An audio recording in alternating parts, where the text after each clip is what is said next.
baby bus! Let's go, Sheriff Labrador! Mrs. Cluck-a-loo, Precious Treasure. Part 2. Sheriff Labrador arrived at the destination soon after receiving the emergency call. Sorry to keep you waiting, Mrs. Cluck-a-loo. What do your babies look like? Can you describe them to me? Sheriff Labrador opened his notebook and was prepared to write down in detail what the baby chicks looked like. But Mrs. Cluck-a-loo, bitter weeping, stopped him. I don't know. My babies, they're still in their eggs and haven't hatched yet. Huh? They haven't hatched? That's right. Mrs. Cluck-a-loo blew her nose and spoke with sobs. This morning, I was knitting sweaters for my babies while sitting on the eggs. But before I could finish knitting the sleeves of the last sweater, I ran out of yarn. So I put all 10 eggs in a beautiful basket of flowers, covered them with a warm blanket, locked the doors and windows, and set out for a shop to buy some yarn. But I left for only a moment and then I returned. The basket was gone. My babies were gone. Don't worry, Mrs. Cluck-a-loo. There's no case that I can't solve. I'm gonna get your babies back for you. Sheriff Labrador first examined the door of the cabin and then the window, where he seemed to find something. The door lock is intact, but there are shallow scratches on the window frame that look like they were created by sharp claws. It appears as though an animal came in through the window and it had sharp claws. Just then, Sheriff Labrador seemed to find something else, and his dark, round eyes glistened. This dark thing on the side of the cabin here, it looks like... Sheriff Labrador took out his magnifying glass and examined it closely. a strand of black hair! This strand of black hair is clearly not from one of Mrs. Cluck-a-loo's feathers, and Mrs. Cluck-a-loo doesn't have black yarn.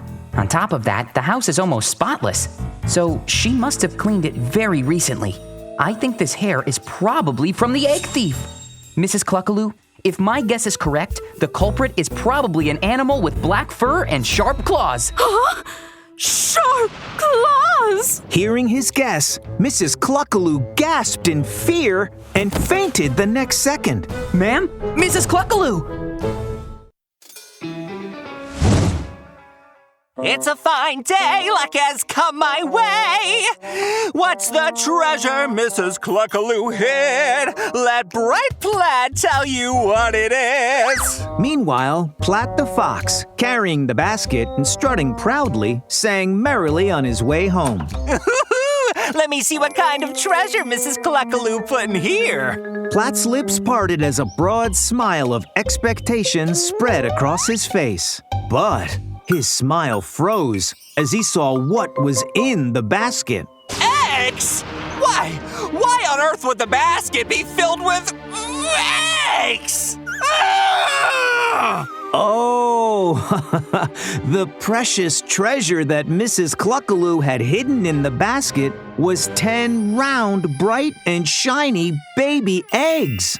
Oh man, this is terrible! I stole Mrs. Cluck-a-loo's baby eggs! Oh, what should I do now? Oh, come on, think of something! Anxious, Platt paced around the basket anxiously.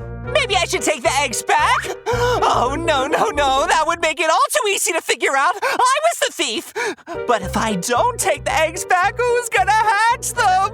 Ah, I don't know how to do it! Suddenly, a sharp noise came from the basket. Platt froze, then looked down at the basket. Oh, he saw a crack in the shell of one of the eggs in the basket. Then, a teeny tiny wet head poked its way out of the eggshell. Then, one after another, the remaining eggs cracked open. Before long, all 10 eggs had hatched. Taken aback by the sight, Platt froze as if he was under a spell. Words can't describe how he was feeling about what had just happened. Oh my! What did I do?